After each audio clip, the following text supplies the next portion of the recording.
Terkadang ketika saya memejamkan mata, saya masih bisa merasakan perasaan mengganjal di perut yang biasa saya alami saat remaja, ketika masuk ke pintu depan dan menyadari tidak ada cukup makanan di meja. Itu bukan hanya rasa lapar fisik, itu adalah perasaan bahwa saya terjebak dalam lingkaran yang tampaknya mustahil untuk diputus. Dan bagian yang paling menakutkan adalah saat itu, saya percaya itu adalah hal yang normal. Dan itulah cara kerja pola pikir kelangkaan. Ia menormalisasi hal yang mustahil. Ia menerima hal yang tidak bisa diterima. Ia mengakar kuat dalam dunia di mana kekurangan tidak hanya sering terjadi, tapi juga tak terhindarkan. Dan ketika Anda percaya sesuatu itu tak terhindarkan, Anda tidak pernah mencoba mengubahnya. Namun, izinkan saya membawa Anda ke poin yang lebih mendalam. Karena ada saat dalam hidup ketika seseorang menyadari bahwa bukan kekurangan uang yang menghalangi mereka untuk menjadi kaya, melainkan program emosional yang mereka bawa. Dan program itu bisa menjebak Anda selama berpuluh-puluh tahun. Saya tumbuh dalam keluarga di mana perdebatan, kekurangan, dan ketidakpastian selalu ada. Dan untuk waktu yang lama, saya pikir memang begitulah dunia, begitulah hidup. Pernahkah Anda merasakan hal itu? Pernahkah Anda memiliki perasaan melihat hidup Anda sendiri dan berpikir, rasanya ada sesuatu yang menahan saya, sesuatu yang tidak bisa saya jelaskan? Sejujurnya, ada perbedaan yang sangat besar antara miskin dan berpikir miskin. Miskin adalah kondisi sementara. Berpikir miskin adalah seluruh sistem operasi yang berjalan di benak Anda. Dan sistem ini menciptakan keyakinan seperti uang itu sulit, uang itu langka, uang itu hanya untuk segelintir orang, uang mengubah orang, uang menyebabkan masalah. Dan tanpa menyadarinya, Anda mulai menjauhi justru apa yang Anda inginkan. Karena tidak ada yang mengejar apa yang mereka takuti, meskipun mereka menginginkannya. Saya ingat sebuah titik balik penting dalam hidup saya. Saya bekerja sebagai petugas kebersihan dan menghasilkan sekitar $40 seminggu, $40 tertulis dengan jelas. Dan itu terasa seperti yang paling banyak yang bisa ditawarkan hidup kepada saya. Sampai suatu hari, saya diberitahu tentang sebuah seminar. Seorang pria telah sepenuhnya mengubah hidupnya setelah menghadirinya. Dan saya berpikir, itu gila. Bagaimana seseorang membayar untuk sesuatu yang tidak berwujud? Karena pola pikir kelangkaan selalu menafsirkan pengetahuan sebagai pengeluaran, tidak pernah sebagai investasi. Tapi saya pergi. Dan ketika saya duduk di ruangan itu, mendengarkan tentang tanggung jawab emosional, psikologi kesuksesan, dan pola mental, seolah-olah seseorang telah menyalakan lampu di ruangan yang bahkan saya tidak tahu gelap.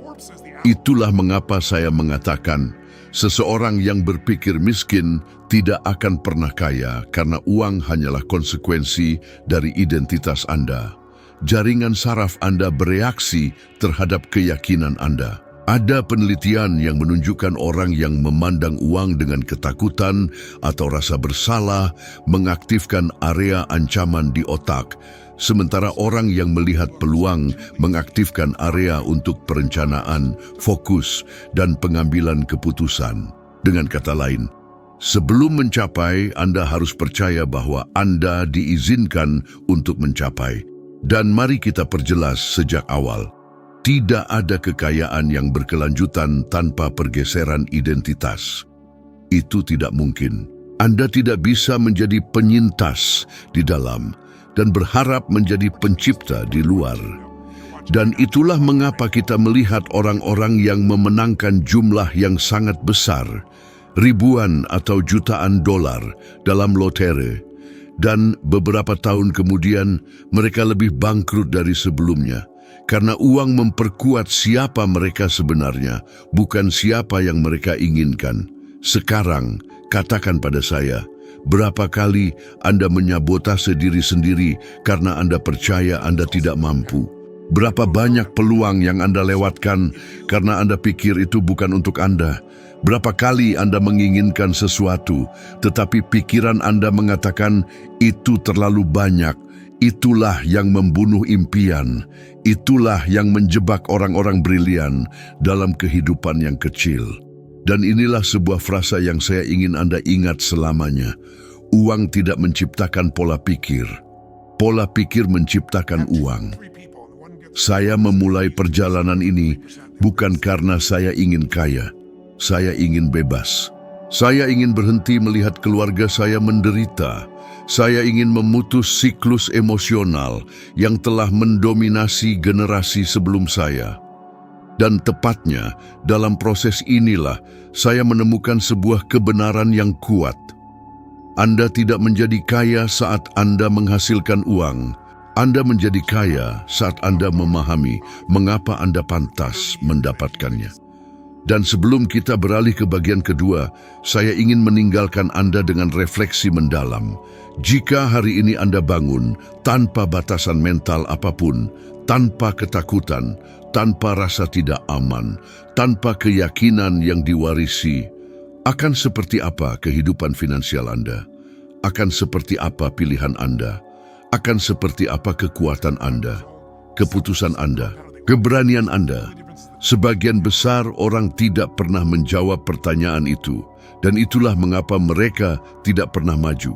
Ada momen yang sunyi, nyaris tak terasa ketika hidup menguji kita.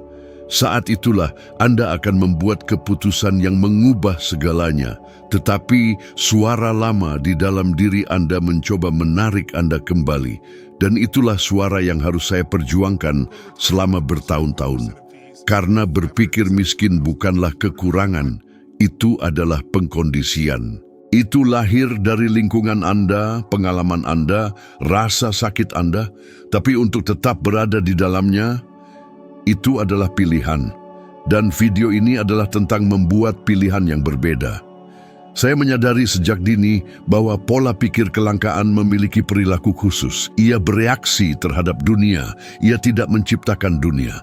Ia menunggu peluang muncul dan kemudian memutuskan apakah itu mungkin. Tetapi seseorang yang menciptakan kekayaan melakukan hal yang sebaliknya. Mereka menciptakan kemungkinan di mana orang lain melihat tembok. Mereka melihat pintu di mana sebagian besar melihat tembok. Dan tahukah Anda mengapa? Karena kekayaan bukan tentang memiliki lebih banyak, melainkan tentang menjadi lebih. Ini tentang memutus pola emosional yang membuat Anda berputar-putar. Dan itu mengingatkan saya pada sebuah episode yang saya alami ketika saya masih sangat muda. Saya bekerja berjam-jam untuk hampir tidak mendapatkan apa-apa. Namun saya bersikeras membaca, mendengarkan, belajar apapun yang bisa memperluas pikiran saya.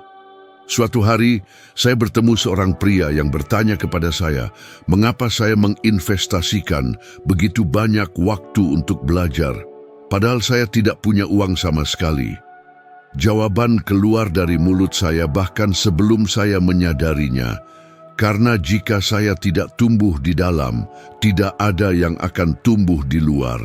Dia tertawa, tapi saya tidak bercanda. Dan beberapa waktu kemudian, pola pikir yang sama itu mengubah seorang anak laki-laki yang menghasilkan $40 seminggu menjadi seseorang yang mampu memberi dampak kepada jutaan orang. Dan izinkan saya bertanya sesuatu. Berapa kali Anda mendengar seseorang mengatakan mereka tidak menjadi kaya karena mereka tidak punya peluang, lahir di tempat yang salah, tidak punya koneksi yang tepat?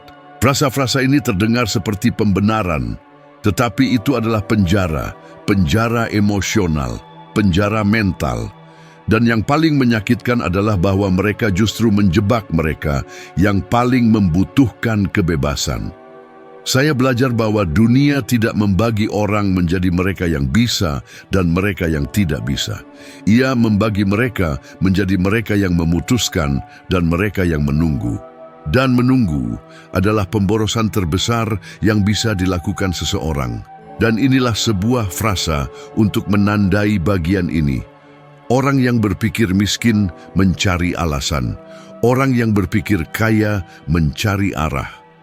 Ini mengingatkan saya pada studi menarik tentang perilaku finansial. Penelitian itu menunjukkan bahwa orang yang percaya mereka tidak mengendalikan hidup mereka sendiri hampir 3 kali lebih mungkin terlilit utang kronis, berapapun penghasilan mereka. Ini berarti bukan gaji yang membuat seseorang hancur. Itu adalah perasaan tidak berdaya. Dan itulah mengapa bahkan dengan gaji tinggi, begitu banyak orang tetap terjebak dalam ketakutan, kekurangan, dan keputusasaan akhir bulan. Karena kekayaan bukanlah penghasilan. Kekayaan adalah visi. Dan karena Anda di sini bersama saya menyerap semua ini, saya perlu menanyakan sesuatu yang penting. Bukan untuk saya, tetapi untuk saluran yang menyampaikan konten ini kepada Anda. Jika ini masuk akal bagi Anda sejauh ini, jika ini beresonansi dengan Anda dalam beberapa cara, silakan sukai video ini dan berlangganan saluran ini.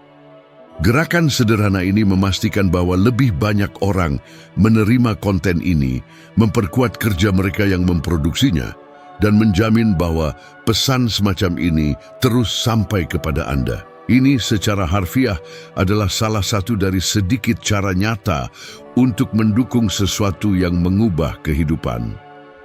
Sekarang kembali ke poin utama kita. Saya tumbuh dengan keyakinan bahwa beberapa masalah terlalu besar, terlalu mustahil. Dan untuk waktu yang lama, saya hidup seolah dunia ini terbuat dari monster tak terlihat. Baru bertahun-tahun kemudian saya menyadari bahwa sebagian besar monster itu ada di dalam diri saya.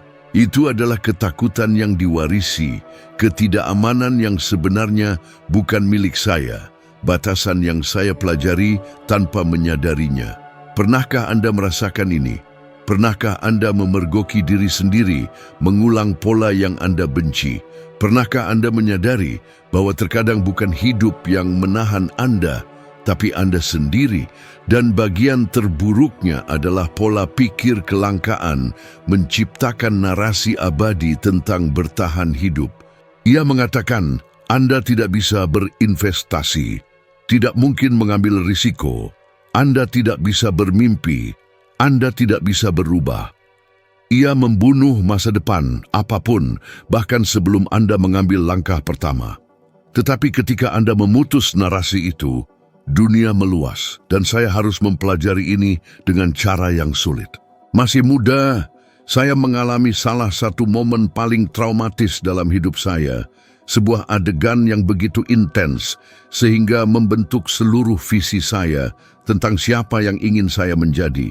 Saya berada di rumah dan menyaksikan pertengkaran yang berakhir dengan seseorang pergi keluar pintu dan tidak pernah kembali. Itu menghancurkan saya di dalam. Karena itu mengajari saya bahwa jika saya tidak memilih untuk memutus siklus emosional keluarga saya akan terus menciptakan kembali rasa sakit itu selamanya untuk diri saya sendiri dan untuk semua orang di sekitar saya. Dan itulah mengapa saya menekankan ini dengan sangat kuat. Orang yang berpikir miskin hidup di masa lalu. Orang yang berpikir kaya membangun masa depan. Sekarang izinkan saya memberi Anda tantangan sederhana namun sangat kuat. Selama 7 hari ke depan, setiap kali Anda memergoki diri sendiri mengatakan, saya tidak bisa, itu tidak mungkin dan saya tidak punya. Segera ganti frasa itu dengan, bagaimana saya bisa mewujudkan ini? Hanya itu. Jika Anda melakukan penyesuaian kecil ini, Anda akan menyadari bahwa otak Anda mulai mencari jalan di mana sebelumnya hanya melihat hambatan. Ada saat dalam hidup ketika Anda menyadari bahwa kunci kekayaan bukan pada menghasilkan lebih banyak, melainkan pada menjadi seseorang yang berbeda dari siapa Anda hari ini. Dan kesadaran ini menyakitkan karena ia menghancurkan ilusi nyaman bahwa dunia adalah masalahnya. Kenyataannya, kita tidak diajari bagaimana mengelola uang, emosi, atau tanggung jawab. Kita dilatih untuk bertahan hidup. Namun, sekadar bertahan hidup adalah tujuan yang kecil bagi mereka yang terlahir untuk berkembang, menciptakan, dan bertransformasi. Saya ingat masa ketika saya benar-benar percaya bahwa kerja keras saja sudah cukup. Saya bekerja tanpa henti, benar-benar kelelahan, namun tetap saja tidak punya uang. Karena tidak ada yang pernah mengajari saya bahwa usaha tanpa arah adalah energi yang terbuang sia-sia. Arah tanpa kejelasan menyebabkan kebingungan. Dan kebingungan adalah musuh terbesar kekayaan. Pernahkah Anda memperhatikan bagaimana individu yang kalut cenderung menunda-nunda? Bagaimana orang-orang yang bingung menghabiskan berbulan-bulan atau bahkan bertahun-tahun hanya berputar di tempat? Pola pikir kemiskinan tumbuh subur dalam kebingungan. Pola pikir kekayaan berkembang dalam kejelasan. Dan izinkan saya memberitahu Anda sesuatu yang menarik yang saya pelajari dari mempelajari ratusan pola selama bertahun-tahun. Kebanyakan orang tidak takut gagal. Mereka takut sukses dan tidak tahu cara mengelolanya. Itulah mengapa mereka mensabotase diri sendiri bahkan sebelum mereka memulai. Itulah mengapa mereka berkata, ini bukan untuk saya tidak tahu caranya, atau saya tidak punya waktu. Frasa-frasa ini adalah kamuflase emosional. Ini adalah mekanisme pertahanan bagi seseorang yang takut menjadi lebih besar dari kisah mereka sendiri. Saya ingat pernah bekerja dengan seorang tokoh yang diakui secara global. Seseorang yang sangat berbakat, dengan pikiran yang cemerlang, namun terjebak dalam pola sabotase diri yang hening. Selama bertahun-tahun, ia yakin bahwa ia tidak pantas atas kemajuannya sendiri, bahwa setiap kemenangan akan bersifat sementara, dan bahwa kegagalan adalah bayangan yang tak terhindarkan. Begitu kami berhasil menembus keyakinan itu, hidupnya berubah secara drastis. Namun, yang tidak banyak orang pahami adalah bahwa rintangan itu bukanlah karirnya, melainkan identitasnya sendiri. Individu ini tidak akan dibahas lebih lanjut dalam konten ini, tetapi transformasinya adalah ilustrasi sempurna tentang bagaimana pikiran membentuk kenyataan. Dan inilah frasa yang perlu Anda ingat. Kekayaan tidak dimulai dari dompet Anda, ia dimulai dari cermin. Karena Anda tidak mengelola apa yang tidak Anda yakini pantas Anda dapatkan. Anda tidak menumbuhkan apa yang takut Anda miliki. Anda tidak mempertahankan apa yang tidak benar-benar Anda hargai. Ini menjelaskan mengapa begitu banyak profesional berbakat tetap stagnan dan mengapa individu yang tampak biasa-biasa saja mencapai hasil yang luar biasa. Ini tidak ada hubungannya dengan keberuntungan. Ini sepenuhnya tentang psikologi. Dan berbicara tentang psikologi, ada penelitian terkenal yang mengungkapkan sesuatu yang mengejutkan. Ketika seseorang mengaitkan uang dengan stres, rasa bersalah, atau bahaya, otak mereka secara harfiah mengurangi kapasitasnya untuk pengambilan keputusan rasional. Ini berarti bahwa seseorang dengan pola pikir kelangkaan, bahkan ketika menghasilkan lebih banyak, terus membuat pilihan yang membawa mereka kembali ke titik awal. Itulah mengapa begitu banyak orang melihat gaji mereka meningkat, tetapi tidak dengan kehidupan mereka. Tagihan mereka bertambah, utang mereka menumpuk, stres mereka meningkat, tetapi kebebasan mereka tidak meluas. Dan izinkan saya mengajukan pertanyaan jujur. Berapa kali Anda berkata pada diri sendiri akan menabung hanya untuk gagal? Berapa kali Anda membuat rencana untuk mengubah kehidupan finansial Anda hanya untuk teralihkan oleh hal-hal sepele? Berapa kali Anda mendapati diri mengulangi pola yang sudah Anda bersumpah untuk menghancurkannya? Ini terjadi karena pikiran Anda dikondisikan untuk mencari kenyamanan, bukan pertumbuhan. Dan kenyamanan adalah pencuri kekayaan terbesar yang ada. Dan inilah contoh praktis, seseorang dengan pola pikir kelangkaan menerima jumlah uang tak terduga dan segera berpikir, untuk apa saya bisa menghabiskan ini?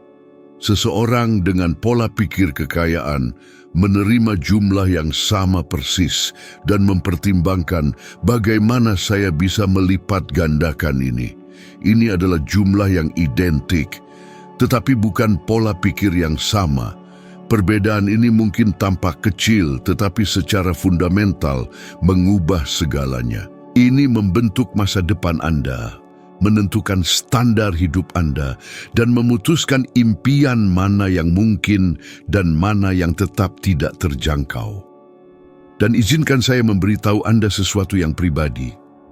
Ada periode ketika saya sangat ketakutan mengulangi pola keluarga saya sehingga saya menjadi terobsesi dengan pembelajaran. Saya mendalami perilaku manusia untuk memahami mengapa begitu banyak orang cerdas tetap terjebak dalam penderitaan. Suatu hari saat berbicara dengan seseorang yang sangat dekat dengan saya mendengar sesuatu yang tidak pernah saya lupakan. Tidakkah kamu lihat kamu lari dari ceritamu sendiri? Itu sangat memukul saya, karena itulah kebenarannya. Saya berjuang membangun kehidupan baru, sementara masih membawa emosi lama, dan selama Anda membawa masa lalu sebagai identitas Anda, tidak ada ruang bagi masa depan untuk masuk, dan izinkan saya memperjelas ini. Mengubah pola pikir Anda menyakitkan, menggeser identitas Anda menyakitkan. Namun, tetap berada di tempat Anda sekarang akan merugikan Anda jauh lebih banyak. Sekarang, untuk membuat semua ini dapat diterapkan, inilah latihan yang ampuh. Hari ini, tuliskan 3 keputusan keuangan yang sudah Anda tunda selama berbulan-bulan atau bertahun-tahun. Memangkas pengeluaran, mulai berinvestasi, menegosiasikan ulang utang, mempelajari sesuatu yang baru, menciptakan sumber pendapatan tambahan. Dan pilih satu di antaranya untuk ditindaklanjuti dalam 24 jam. Hanya satu, karena kekayaan dimulai dengan kemenangan mikro harian, bukan dengan impian besar yang jauh. Ada momen dalam hidup ketika Anda akhirnya memahami bahwa bukan peristiwa itu sendiri yang menentukan takdir Anda, melainkan bagaimana Anda menafsirkan peristiwa-peristiwa tersebut. Dan ini adalah tepat disinilah pola pikir kelangkaan dan pola pikir kekayaan sangat berbeda. Karena pola pikir kelangkaan melihat tantangan sebagai tanda untuk berhenti.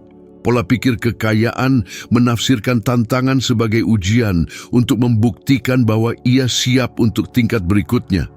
Dan perbedaan ini mendefinisikan segalanya. Inilah yang memisahkan mereka yang mengulang kehidupan yang sama setiap tahun, dari mereka yang terlahir kembali hanya 1 kali dan berubah selamanya. Saya mempelajari ini secara intens di awal karier saya, melintasi seluruh negeri, menghadiri acara, belajar, menyerap setiap fragmen pengetahuan yang bisa saya temukan. Saya dijadwalkan berbicara kepada sekelompok kecil orang. Sebuah acara sederhana, namun sangat signifikan bagi saya saat itu. Di tengah jalan, mobil yang saya tumpangi mogok di tengah jalan. Saat itu sudah larut, dingin, dan saya berdiri di sana, menatap kosong selama beberapa menit, mencoba memahami mengapa selalu tampak seperti sesuatu akan muncul tepat saat saya mengambil langkah maju.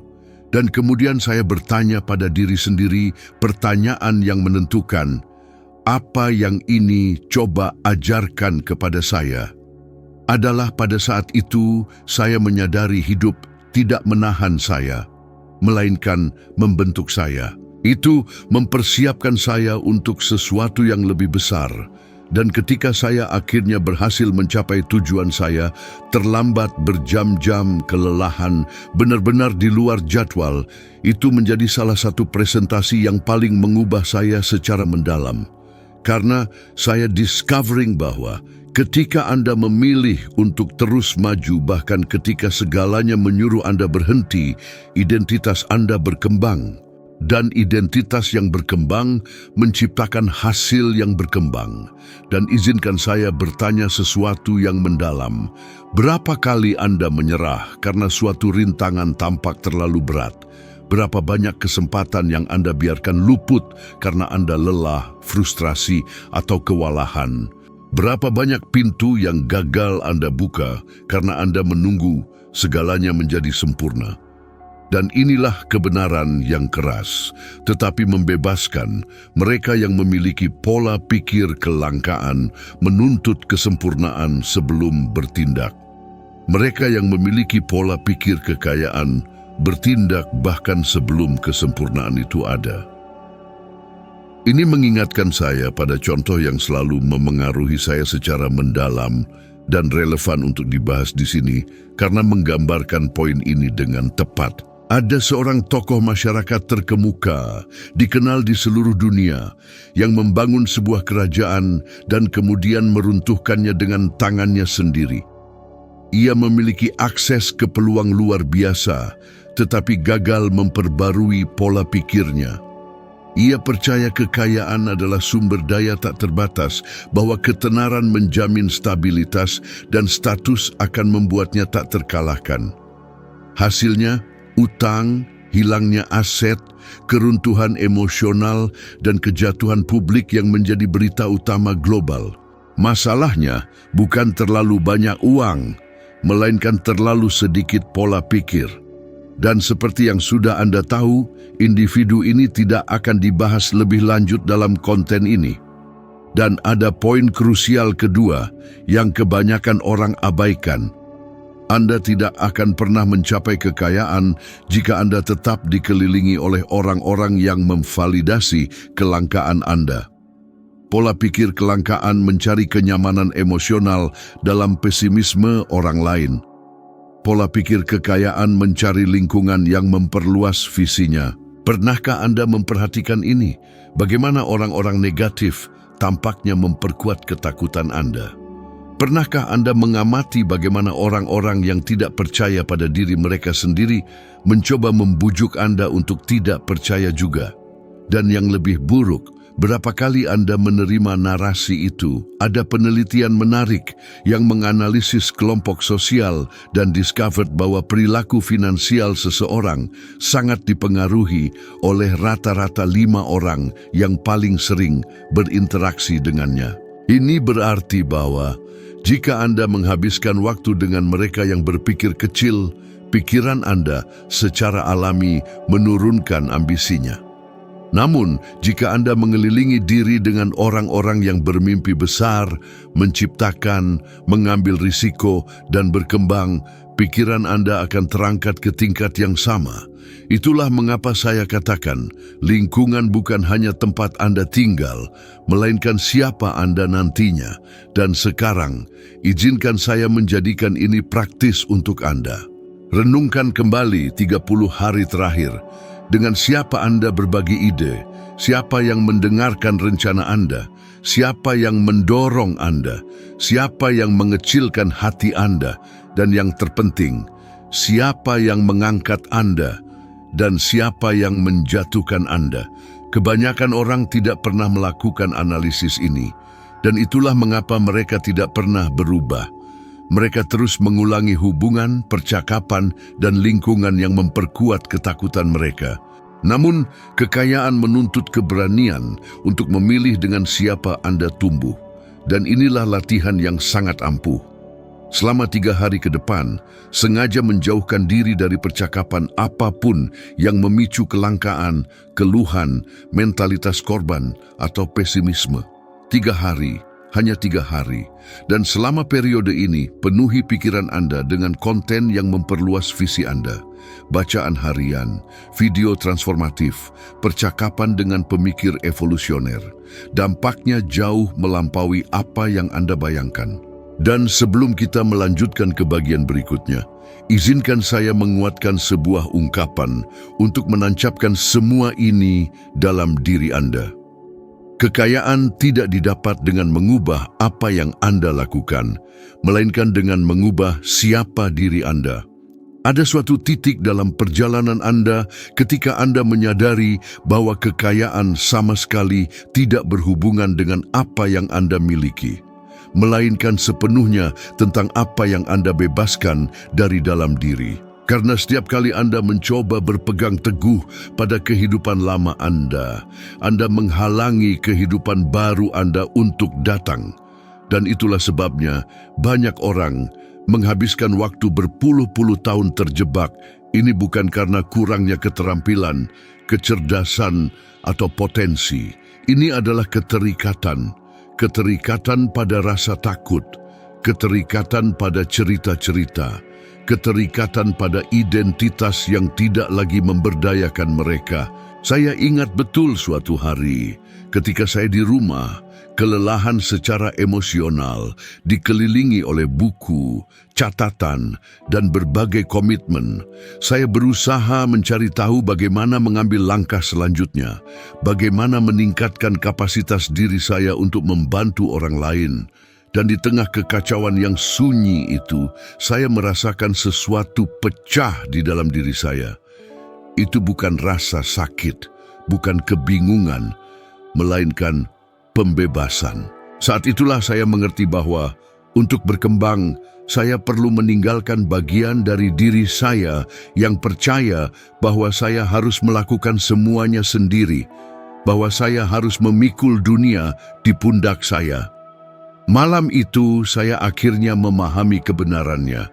Untuk bertumbuh, Anda perlu mengosongkan diri dari apa yang mengecilkan Anda. Dan ini berlaku untuk uang, berlaku untuk emosi, berlaku untuk hubungan, berlaku untuk identitas. Sekarang, izinkan saya mengajukan pertanyaan langsung kepada Anda.